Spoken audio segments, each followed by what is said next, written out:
Hey, I'm Sarah, and I'm married to the most amazing guy, James. Not only is he a fantastic husband, but he's also an incredible stepdad to my daughter, Emily. James came into our lives when Emily was just 5. Her biological dad, Tom, left us when she was a baby and has only been around sporadically since then, never really stepping up as a dad.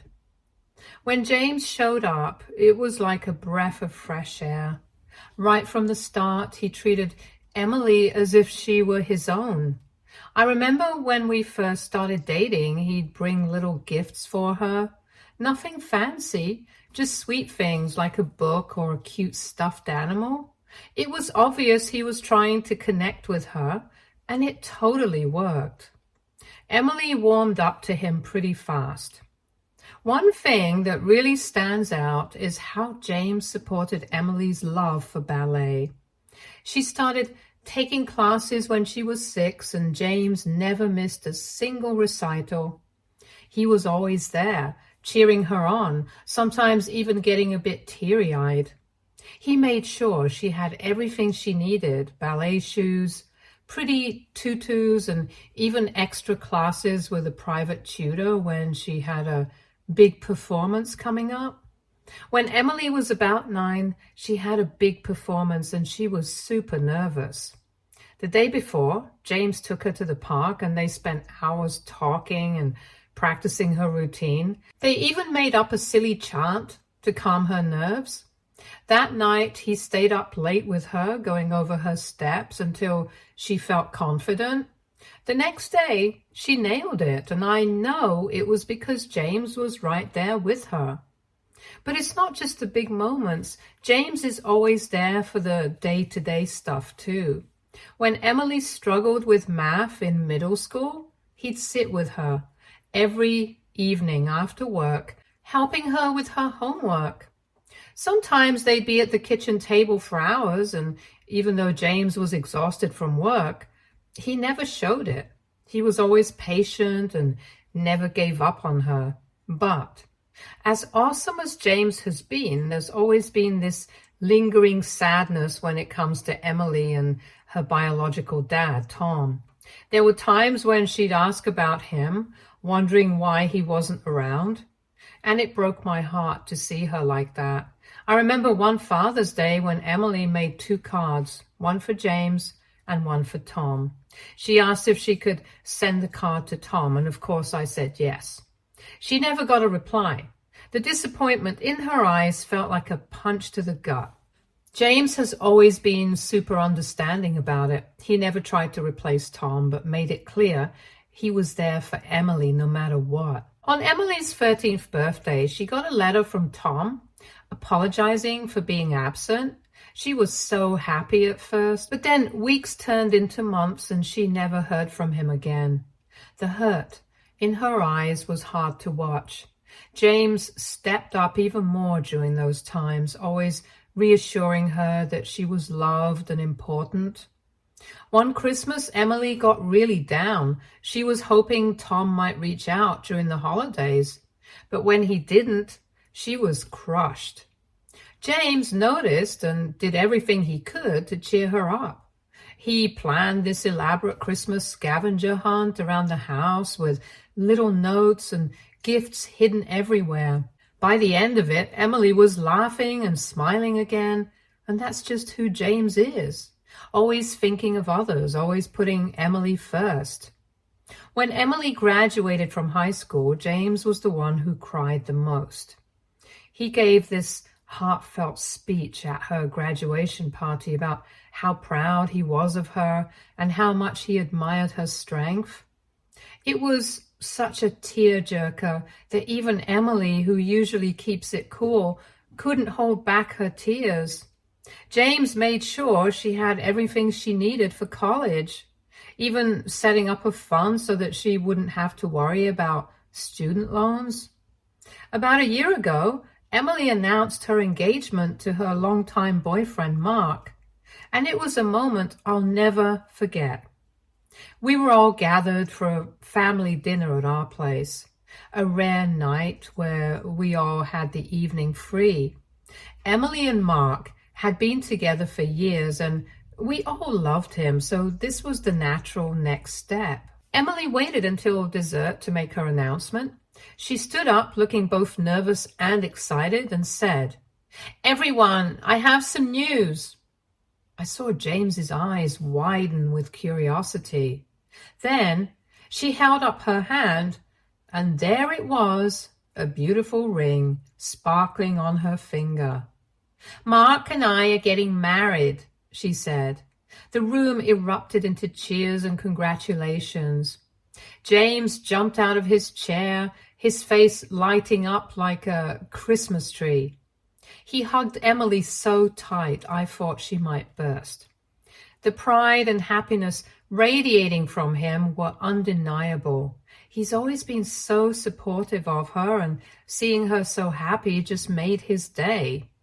He shook Mark's hand and pulled him into one of those manly, back-slapping hugs. James was the first to offer to pay for the wedding. "We want to give you the best day possible," he said, looking at both Emily and Mark. "Nothing but the best for our girl." Emily was over the moon and so grateful, hugging him again and thanking him endlessly. From that moment on, James was all in on the wedding planning. He was excited about every detail, wanting everything to be perfect for Emily's big day. We visited countless venues, tasted a ridiculous number of cakes, and sat through endless meetings with florists and decorators. James was there every step of the way, offering his input but always making sure Emily's vision came first. A few months ago, Emily started reconnecting with her biological dad, Tom. It came out of nowhere. Suddenly, Tom wanted to be involved in her life now that she's getting married. I was pretty skeptical given his history, but Emily was excited.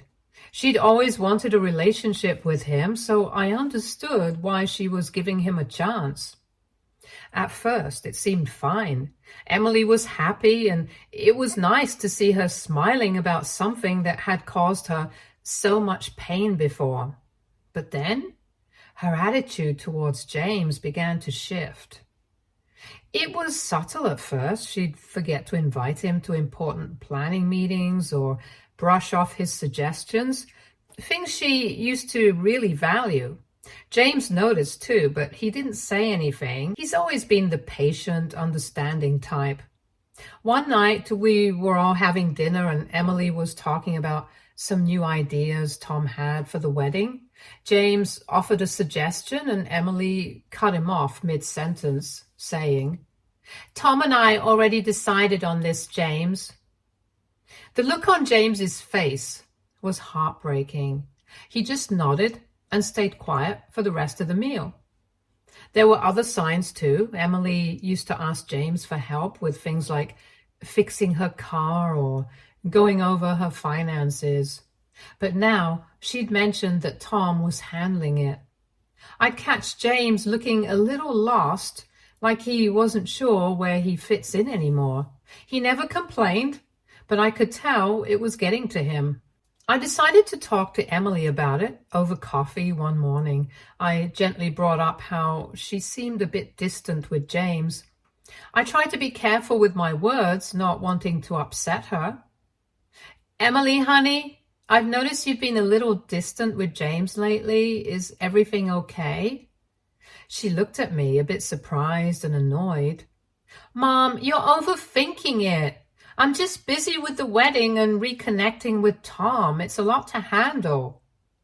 I didn't want to push too hard, but couldn't let it go either. "I get that, but James loves you so much. He's done everything to make sure your wedding is perfect. It just feels like he's being left out." Emily said she appreciated everything James had done, but insisted that Tom is her real dad and she wants to give him a chance to be part of this. Her words stung. I knew she wanted to bond with Tom, but I also knew how much James had given her and how much he loved her like his own. I told her I understood, but I didn't want James to feel pushed aside. He's been there for her through everything. Emily brushed it off, saying she wasn't pushing him aside, just trying to balance things now that Tom was back. Things didn't improve after that conversation. If anything, they got worse. Emily started calling Tom Dad in front of James, which she'd never done before. The first time was when we were all discussing seating arrangements for the reception. She looked at Tom and said, "Dad, what do you think about this?" James flinched, just a tiny bit, but I noticed. He excused himself soon after, saying that he had work to finish. I tried to talk to James about it, but he brushed it off, saying he was happy Emily was reconnecting with her father. But I could see the hurt in his eyes. He'd spent years being the dad that Tom never was, and now it felt like he was being sidelined.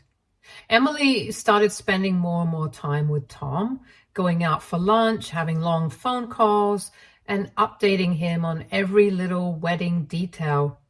James was still there, helping and supporting, but it felt like he was becoming a background character in a story where he used to be the hero.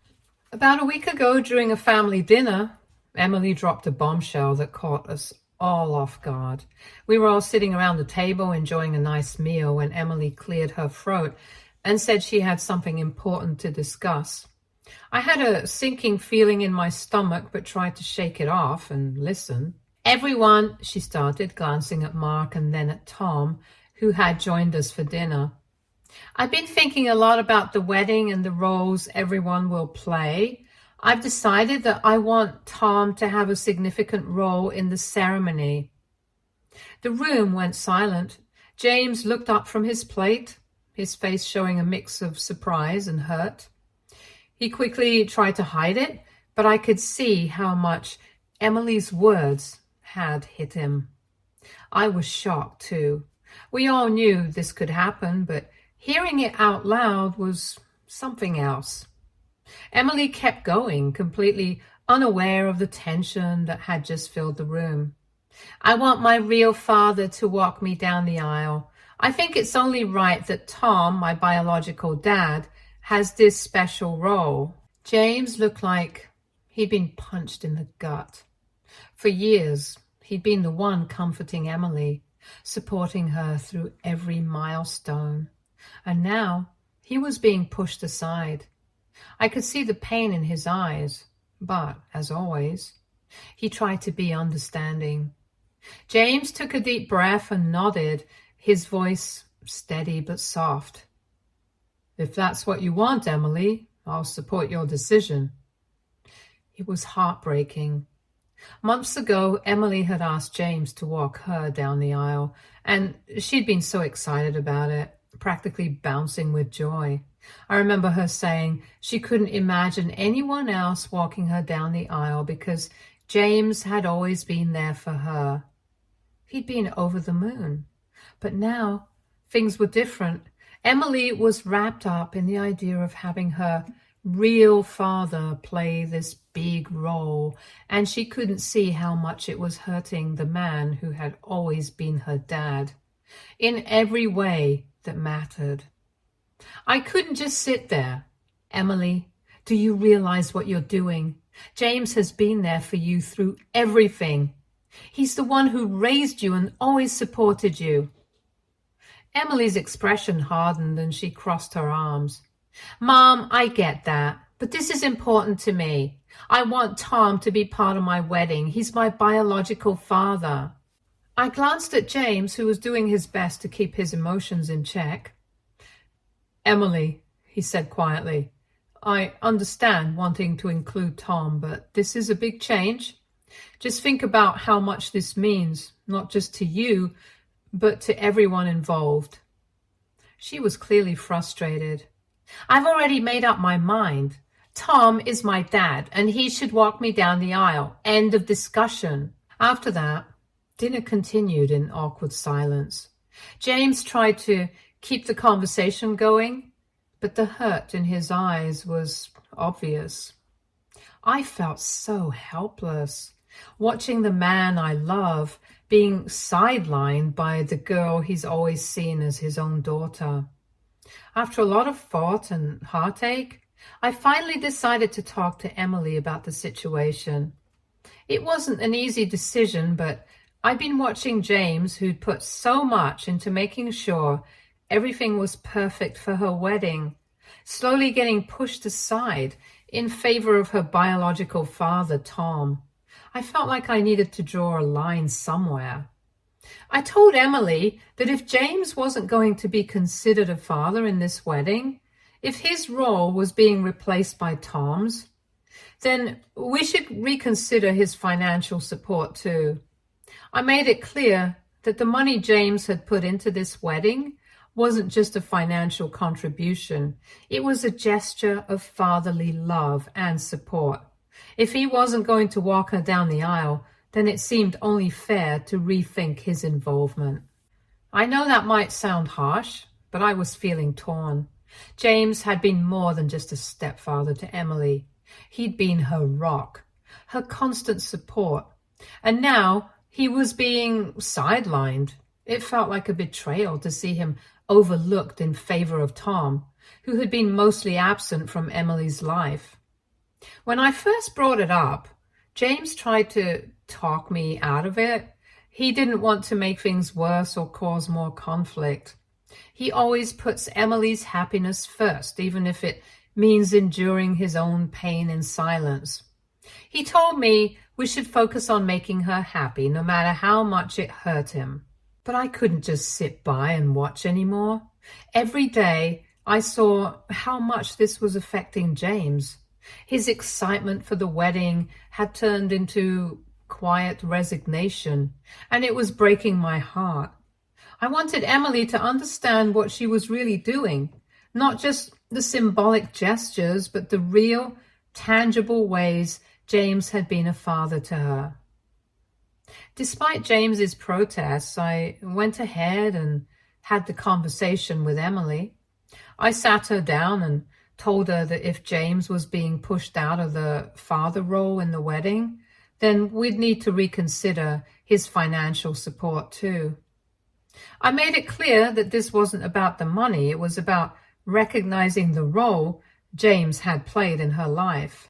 Emily was really taken aback by my decision. She seemed genuinely shocked and hurt, which wasn't what I was aiming for. I tried to explain that this wasn't about punishing her, but about making her understand that James's contributions weren't just financial.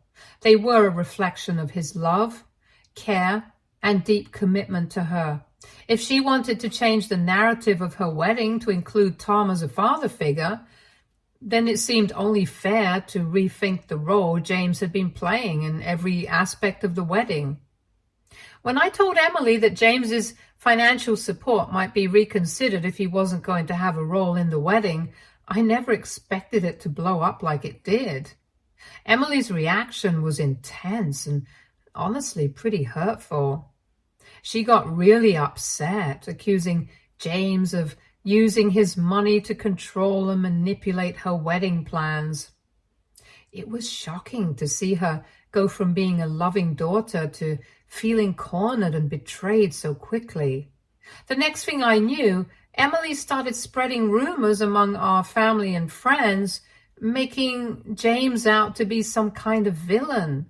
She claimed he was holding his financial support over her head to control how the wedding should go.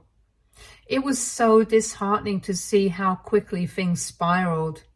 What should have been a simple discussion about family roles and contributions turned into a full-blown public dispute. This created a huge rift in the family. People started taking sides and the tension was thick. Some folks were sympathetic to Emily, wanting to include Tom more, while others felt James was being unfairly treated. I found myself caught in the middle, trying to defend James while also attempting to keep the peace. Amidst all the chaos, I asked Emily why she didn't ask Tom to help pay for the wedding if he was suddenly so important to her. I thought it was a fair question, especially since Tom had become such a big part of the wedding plans. Emily told me she had asked him, but he said he didn't have any money saved up for something like that. James was completely crushed by Emily's accusations, saying he felt betrayed and doesn't even cover it. After everything he had done for her, the last thing he expected was to be made out as the bad guy. His feelings were raw, and it was heartbreaking to see someone he cared for so deeply turn on him like that. After a lot of soul searching, James made the tough decision to step back entirely. He decided he couldn't keep being involved in the wedding, emotionally or financially. It was his way of protecting himself from more hurt and making a statement about how deeply he'd been wounded. It wasn't an easy choice, but he felt it was the only way to maintain his dignity and sanity after everything that happened. The impact of James's decision was immediate and huge.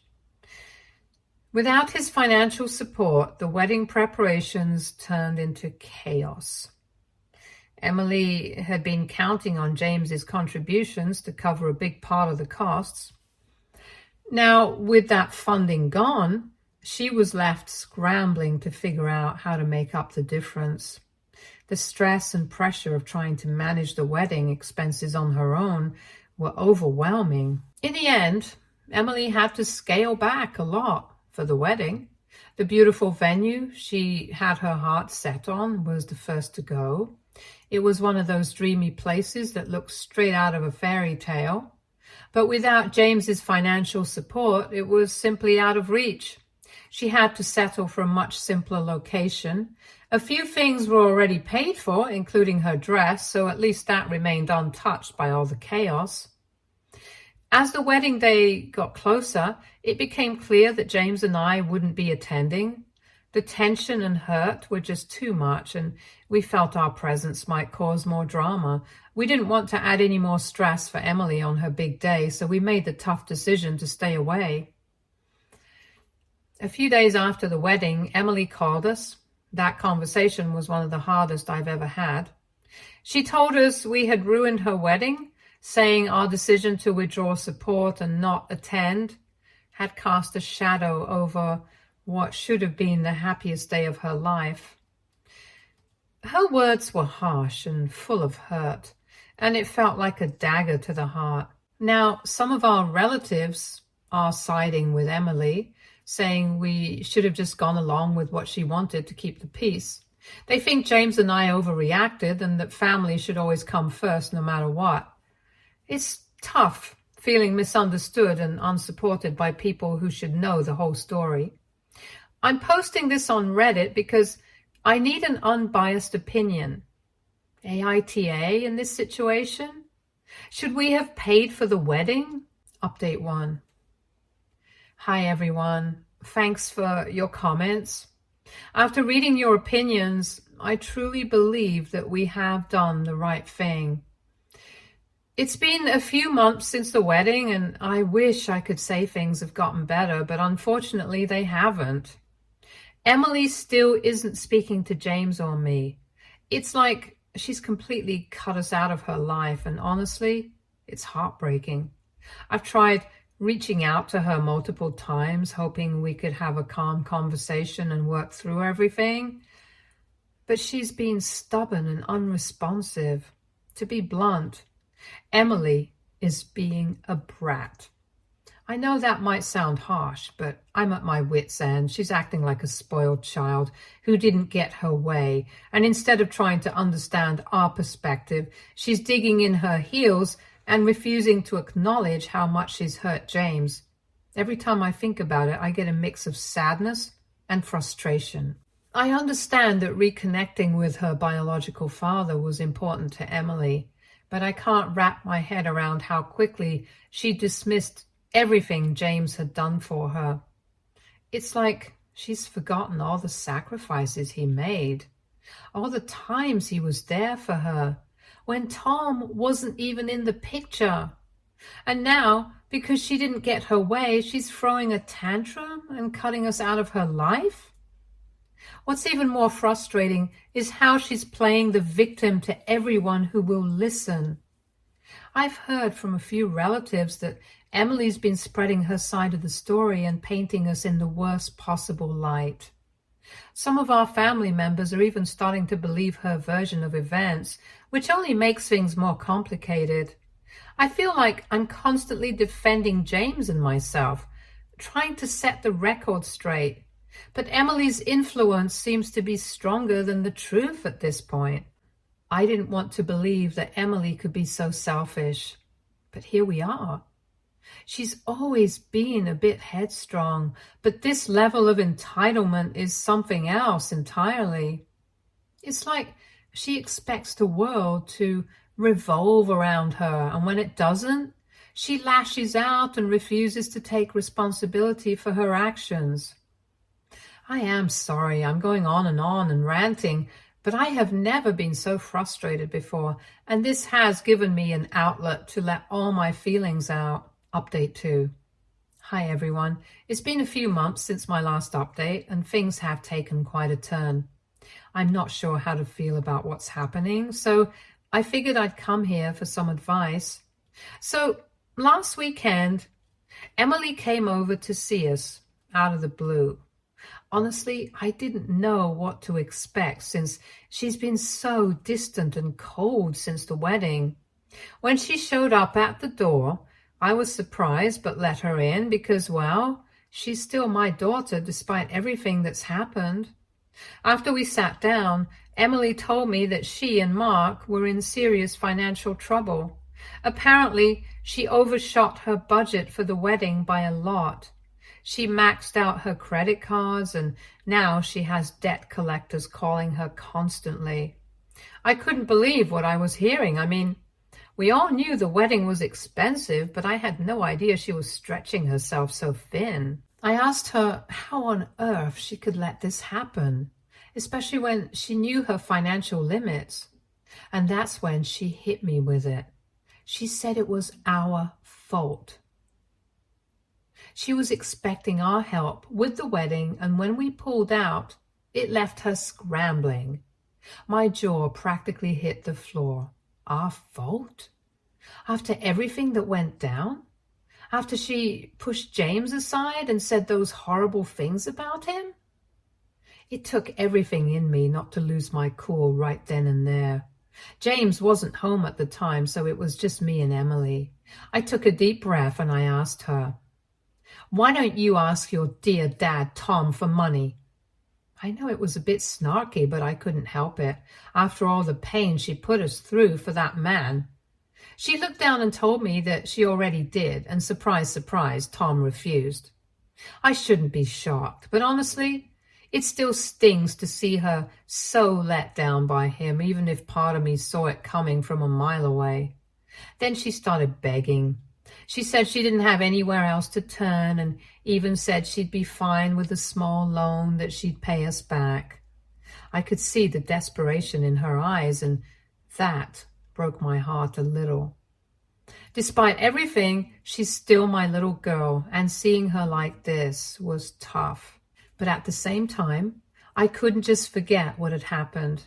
The accusations, the way she treated James, it's all still fresh in my mind. I told her that a lot had happened, especially with her accusations, and that I needed some time to think about it. She seemed disappointed, but said okay and left. Now I'm stuck in this awful position where I have to decide what to do next. Part of me is worried about telling James. I know he would jump at the chance to help Emily because not contributing to her wedding has been eating him alive. Even though he stepped back, I know it's been hard on him, and I can tell he's still hurt by the whole thing. But another part of me feels like helping Emily right now would just be enabling her behavior. She needs to understand that actions have consequences. She can't just come running to us whenever she's in trouble, especially after the way she treated us. What do you all think? Should I tell James about Emily's request? Should we help her out, or is it time for some tough love? Any advice or perspectives would be really helpful right now. Thanks in advance. Update 3. Hey everyone, just wanted to give you all an update on the situation with Emily. So after spending a lot of time mulling it over, I decided to tell James what had happened when Emily came by asking for money. I knew he'd have strong feelings about it, and honestly, I was nervous about how he'd react. Well, as soon as I told him, James didn't even hesitate. He picked up the phone right then and there and called Emily. He asked her how much money she needed, and when she told him the amount, I could see the shock on his face. It was a lot. We're talking more than just a little help. This was a significant sum. But without missing a beat, he told her to come home the next day to pick up a check. After he hung up, I asked James if he was really sure about this. I mean, after everything that's happened, after the way she's treated him, I wanted to make sure he wasn't just reacting out of emotion. I told him I'd understand completely if he didn't want to give her any money. But James, being the man he is, just looked at me and said, "She's still our daughter and I love her, despite everything that happened." That hit me hard. Even after all the hurt, James still has such a big heart. He's always been the one to forgive easily, and I think that's one of the reasons I love him so much. The next day, Emily came by to get the check. I had spent the whole morning thinking about what I would say to her. I knew we couldn't just hand over the money without setting some boundaries. When she walked in, it was a bit awkward at first, but we sat down and I laid it out for her. I told her clearly that this wasn't a handout, it's a loan. And we fully expect it to be paid back as soon as possible. I needed her to understand that this wasn't just us bailing her out because she made some poor financial decisions. She needed to take responsibility. To my surprise, Emily said she understood. She didn't argue or push back. She just nodded, and then out of nowhere, she hugged James and me.